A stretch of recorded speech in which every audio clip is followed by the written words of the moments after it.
Hospitals in Nigeria's commercial capital, Lagos, are struggling to cope with the surge in the number of COVID-19 patients they're having to treat. The city's hospitals are using around 350 oxygen tanks a day, up from around 70 earlier on in the pandemic. The Lagos Health Commissioner saying hospitals have on occasion been close to not having enough oxygen canisters to meet demand. Well, for more on the situation in Nigeria, we can speak now with France 24's Nigeria correspondent, Chinwe Osundu. Chinwe, just how bad have things got in Nigeria? And it is, of course, important to remember that while cases are rising in Nigeria and Africa in general, it's not yet as bad as it is in Europe and much of the Americas. Yes, Hattie, it is very good to note that in Africa we still have, we can compare it to Europe or America. But in Africa, yes, we still have severe cases that are cropping up since the second wave. And especially in Nigeria, we have more serious cases, severe cases. And we are also, as you mentioned, we are running short of oxygen in Nigeria.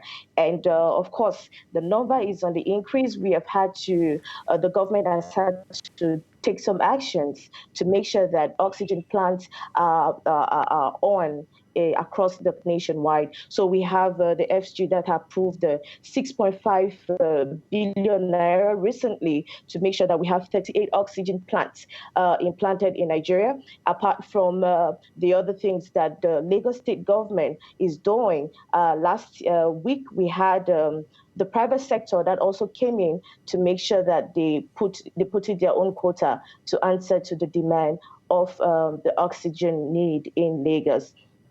The isolation centers are saturated, and particularly now in Lagos, every malaria symptom is treated as COVID.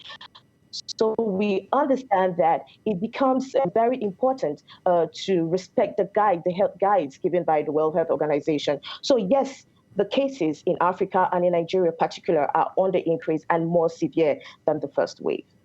And there are now fears that a new variant of COVID-19 may have emerged in Nigeria.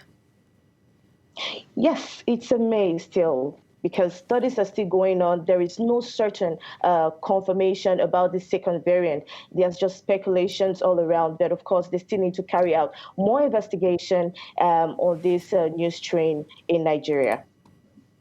And in the face of, hospital beds filling up, this huge demand for oxygen, what exactly is the government doing to try and get a hold of the crisis?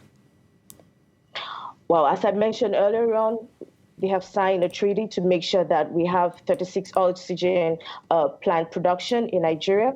And also, they're also looking at the vaccination.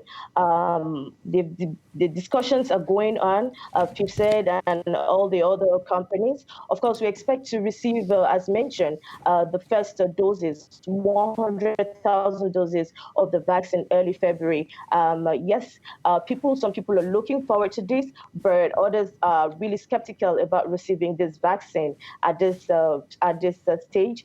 But of course, the government is doing their own quota. The Lagos state government in particular is also talking to the private sector so that they can come in financially. The private sector has done a lot from the first wave and even in the second wave to make sure that the COVID-19 cases in Lagos and in Nigeria are attended to. Most of the isolation centers, the private sector put a hand financially to make sure that they were well established and they were well equipped.